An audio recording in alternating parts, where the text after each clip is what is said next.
அஸ்ஸலாமு அலைக்கும் வரஹ்மத்துல்லாஹி வபரகாத்துஹு.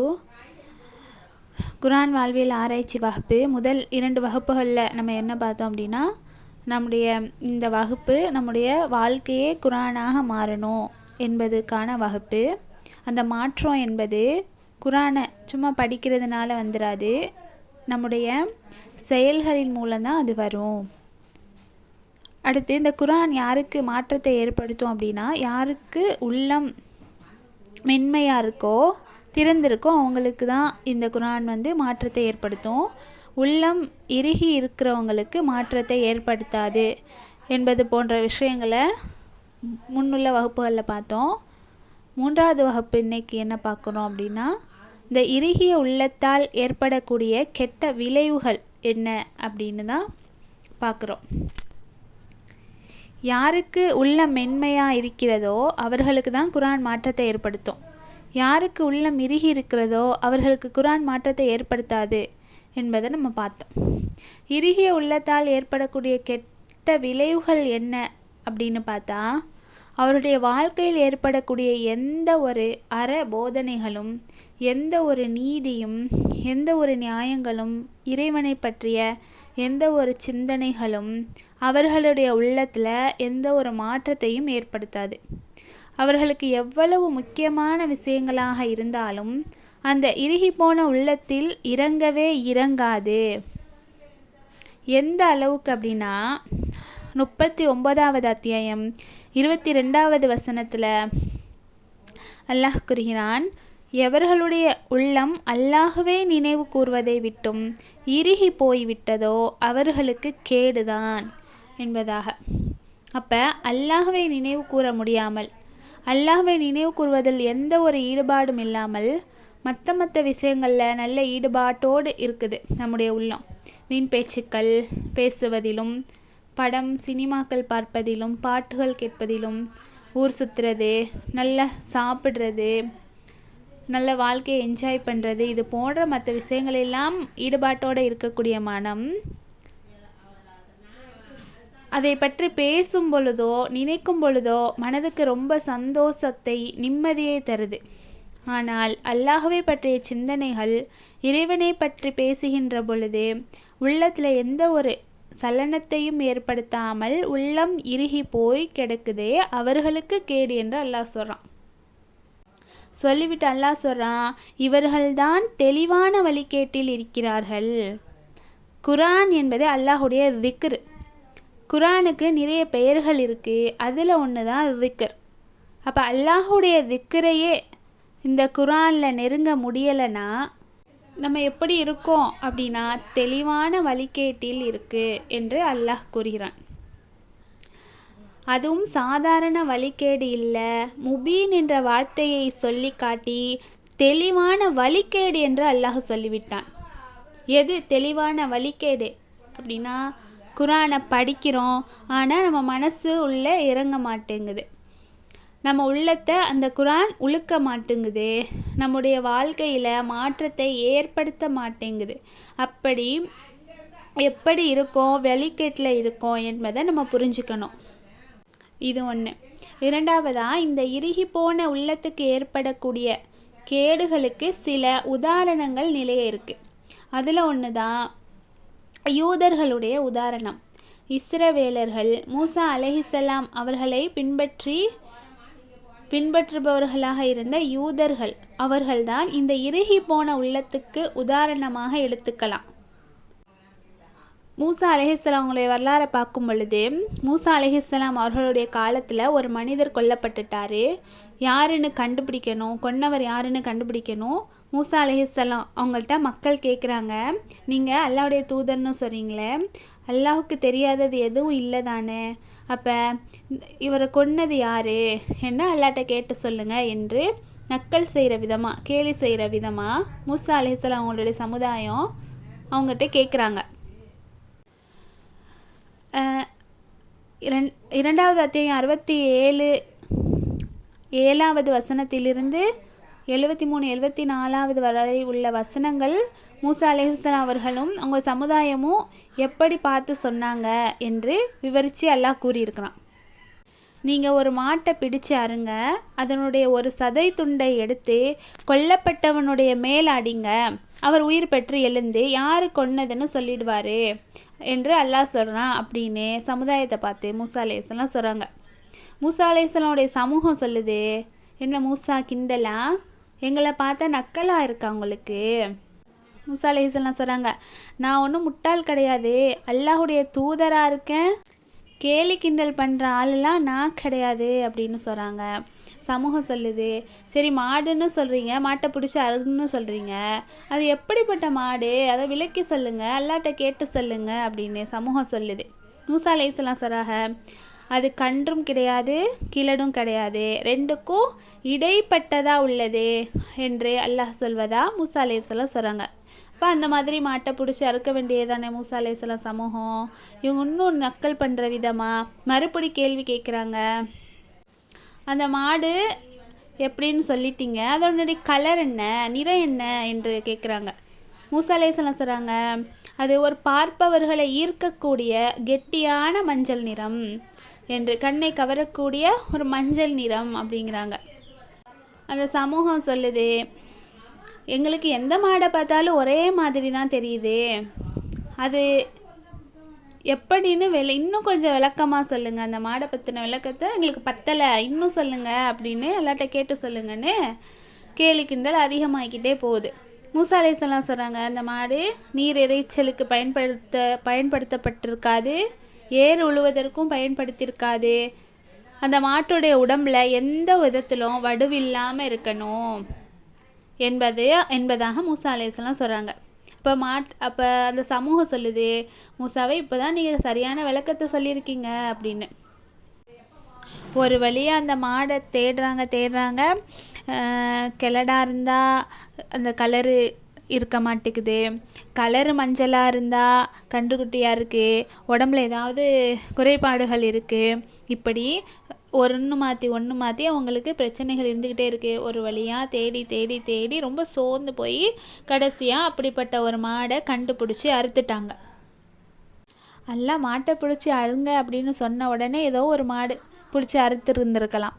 அதை விட்டுட்டு நக்கல் பண்ணுறோம், நையாண்டி பண்ணுறோம் விதத்தில் கேள்வி கேட்டு இவங்க அவ்வளோ பெரிய சிரமத்தை இப்போ மாடை பிடிச்சி அறுத்துட்டு அதே மாதிரி ஒரு சதத்துண்டை எடுத்து அந்த இறந்தவருடைய உடம்புல அடிக்கிறாங்க. அந்த இறந்தவர் உயிர் பெற்று எழுந்து வந்துட்டாங்க.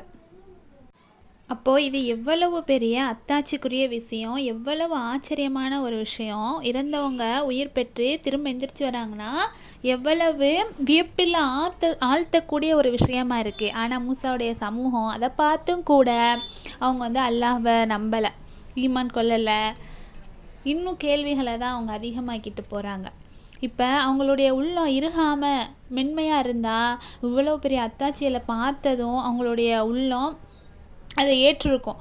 அப்போ அந்த சதத்துண்டை எடுத்து அடிங்க, அவர் உயிர் பெற்று வந்துடுவாங்க அப்படின்னு மூசா அலைஹிஸ்ஸலாம் தூதர் சொன்னாங்களே, அப்போ அவங்க சொன்னது உண்மையாயிருச்சே அப்படின்று அப்படிப்பட்டவங்களாக இருந்தாலும் அதை நம்ப தான் தோணியிருக்கும். ஆனால் மூசா அலைஹிஸ்ஸலாமுடைய சமூகம் அதை நம்பாமல் அவங்களுடைய உள்ளம் இறுகி போய் கிடந்துச்சு. அதான் அல்லாஹ் கேட்குறான், இதன் பின்னரும் உங்களுடைய இதயங்கள் இறுகிதானப்பா கிடந்துச்சு, அதுக்கு எப்படி ஒரு கல் பாறையை போல இறுகி கிடந்துச்சு.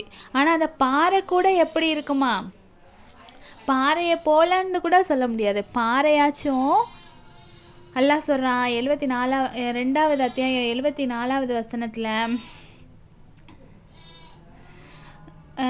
எப்படின்னா ஒரு கல் பாறை, அது கூட சில பாறைகள் என்ன பண்ணுதான், ஆறுகள் ஒலித்து ஓடுது, இன்னும் சில பாறைகள் பிளவுபட்டு அதிலிருந்து தண்ணீர் வெளிப்படுறது பாறைகள் உண்டு. இன்னும் சில பாறை எப்படி அல்லாஹுடைய மீதுள்ள அச்சத்தால் அது உருண்டு விழக்கூடிய பாறைகளும் இருக்குது.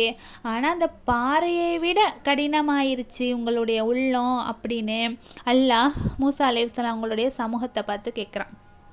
இன்னும் எந்த ஒரு நபியுடைய சமுதாயத்துக்கும் காட்டப்படாத அதிகமான அற்புதங்களை மூசா அலைஹிஸ்ஸலாம் அவங்க அவங்களுடைய சமுதாயத்துக்கு அல்லாஹ் காட்டி கொடுத்தான் மூசா அலைஹிஸ்ஸலாம் மூலம்.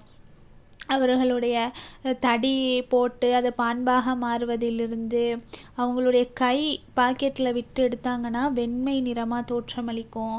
இன்னும் நிறைய அத்தாட்சிகளை அல்லாஹ் மூசா அலைஹிஸ்ஸலாம் அவங்களுடைய சமுதாயத்துக்கு காட்டிக்கொண்டே இருந்தான். மண்ணு செல்வா உணவிலிருந்து இப்படி பல அத்தாட்சிகள் இப்படி காட்டியும் மூசா அலைஹிஸ்ஸலாம் அவங்களுடைய சமூகம் வந்து ஈமான் கொள்ளவே இல்லை. அப்புறம் என்ன சொல்கிறாங்க, அந்த மக்கள்லாம் என்ன சொல்கிறாங்கன்னா, நாங்கள் அல்லாஹ்வை கண்கூட காணாத வரைக்கும், அல்லாஹ்வை நாங்கள் நேரில் கண்ணால் பார்க்குற வரைக்கும் நாங்கள் வந்து உங்களை நம்ப மாட்டோம், நம்பிக்கை கொள்ள மாட்டோம், ஈமான் கொள்ள மாட்டோம் அப்படின்னு அந்த மக்கள் சொல்கிறாங்க. அல்லாஹ் ஒரு இடி முழக்கத்தை கொண்டு அந்த மக்களை எல்லாம் அல்லாஹ் அழித்தான், சாகடித்தான். அவங்க இறந்துடுறாங்க. மீண்டும் என்ன பண்ணுறான், அந்த மக்கள் நன்றியுடையோராக ஆகணும் அப்படிங்கிறதுக்காக திரும்ப அந்த இறந்த மக்களையெல்லாம் எல்லாம் உயிர் பெற செய்கிறான். அப்போவாச்சும் அவங்க ஈமான் கொள்ளணுமா இல்லையா? அடுத்தவங்க இறந்தா சரி நம்பாமல் இருக்கலாம், ஏற்றுக்கொள்ள முடியலை அப்படின்னு அவங்களுக்கு தோணலாம். ஆனால் தானே செத்துட்டு திரும்ப உயிர் பெற்று எழுந்து வர அப்படின்னா எவ்வளவு பெரிய ஒரு ஆச்சரியமான அத்தாட்சிக்குரிய விஷயமா இருக்குது. அப்படி இருந்தும் மூசா அலைஹிஸ்ஸலாம் அவங்களுடைய சமூகம் கேலி கிண்டல் விதமாக கேள்விகளை எழுப்பி கொண்டே தான் இருந்தாங்க. இப்போ இதற்கெல்லாம் காரணம் அவங்களுடைய உள்ளம் இறுகி இருந்ததுனால அவங்களால உண்மையை பார்த்தும் அதை வந்து ஏற்றுக்கொள்ள முடியலை. இப்போ யாருடைய உள்ளம் சரியாக இருக்குதோ அவங்க வந்து நேர்வழியை அடைந்து விடலாம். உள்ளம் இறுகி இருந்தால் அவங்க நேர்வழியை அடைய முடியாது. உள்ளம் சரியாக இருந்தால் நேர்வழியை அடைஞ்சிடலாம் அப்படிங்கிறதுக்கு உதாரணம் ஃபிரௌனுடைய சூனியக்கார கூட்டத்தை நம்ம எடுத்துக்கலாம். ஃபிரௌனுடைய சூனியக்கார கூட்டம் என்ன பண்ணுச்சு, மூசா அலைஹிஸ்ஸலாம் அவங்கள வீழ்த்துறதுக்காக அவங்களுடைய சூனியத்தின் மூலம் பாம்புகளை உருவாக்குறாங்க. பாம்பு தடியை போட்டு பாம்புகளாக ஆக்குறாங்க. மூசா அலைஹிஸ்ஸலாம் அவங்களுடைய தடியை போட்டதும் அது பெரிய பாம்பாகி அந்த சூனியக்காரர் போட்ட பாம்பையெல்லாம் சின்ன சின்ன பாம்புகளையெல்லாம் விழுங்கிடுச்சு. இதை பார்த்ததும் அந்த சூனியக்கார கும்பல் எல்லாம் என்ன பண்ணுறாங்க, அப்போ இவங்க உண்மையானவங்க தான், அது வந்து சாதாரண சூனியம் கிடையாது அப்படின்னு இஸ்லாத்தை ஏற்றுக்கிறாங்க, எல்லாமே ஏற்றுக்கிறாங்க. அப்போ இந்த சூனியக்கார கூட்டம் அவங்களுடைய உள்ளம் வந்து மென்மையாக இருந்ததுனால அந்த உண்மையை பார்த்ததும் அதனால் அவங்களால அதை மறுக்க முடியலை. உடனே அவங்க ஈமான் கொண்டுட்டாங்க. இப்போ இதுதான் தெளிவான உள்ளத்துக்கு ஒரு உதாரணம். இன்னும் சொல்லப்போனால் தெளிவான உள்ளத்திற்கு இன்னொரு உதாரணத்தை ரசூல் ஸல்லல்லாஹு அலைஹி வஸல்லம் அவங்க சொல்கிறாங்க. நபி ஸல்லல்லாஹு அலைஹி வஸல்லம் அவங்க சொல்கிறாங்க, அல்லாஹ் நேர்வழியோடும் ஞானத்தோடும் என்னை அனுப்பினானே அதற்கு உதாரணம் ஒரு மலையை போன்றது. அதாவது நல்லா பொழியக்கூடிய மலையை போன்றது. அந்த மலை பூமியில் வந்து சேருது. இப்போ முதல் வகை பூமி அது எப்படின்னா, மலை அந்த பூமியில் பட்டதுக்கப்புறம் அந்த பூமி அந்த மலையை உள்வாங்கி மழைநீரை உள்வாங்கி தண்ணீரை உள்ளே உறிஞ்சுது. அதன் மூலம் மரங்களையும் செடிகளையும் கொடிகளையும் முளைக்க செய்கிறது. இது ஒரு வகையான பூமி. இரண்டாவது வகை பூமி எப்படின்னா, தண்ணீரை உள்ளே இழுக்காமல் மேலோட்டமாக அந்த தண்ணீரை தேக்கி வைத்திருக்கும். குளங்களாக, குட்டைகளாக, ஏரிகளாக இப்படி தேக்கி வைத்திருக்கோம். இதன் மூலம் மற்ற மக்கள்கள் பலன் பெறுவாங்க. விலங்குகள், மனிதர்கள், கால்நடைகள் போன்ற விஷயங்கள் எல்லாம் அந்த பூமியினால் பயனடைவார்கள். இன்னும் இது இரண்டாவது வகை பூமி. அடுத்து மூன்றாவது வகை பூமி எப்படின்னா, அது மழை நீரை உள்ளேயும் இழுக்காமல் மேலேயும் தேக்கி வைத்து கொள்ளாமல் இருக்கக்கூடிய ஒரு பொட்டல் பூமி. அந்த மாதிரி பூமியால் அந்த பூமிக்கும் பலன் கிடையாது, எந்த ஒரு புற்பூண்டுகளும் அதில் முளைக்காது, அதுவும் பலனடைஞ்சிக்காது, மற்ற மனிதர்களும் அந்த பூமியினால் பலனடைய மாட்டாங்க. இப்படி தான் கல்வி வழங்கப்பட்டவங்க, குரானை படிக்கக்கூடியவர்கள், குரானை கற்கக்கூடியவர்கள் 3 வகையினராக இருக்காங்க.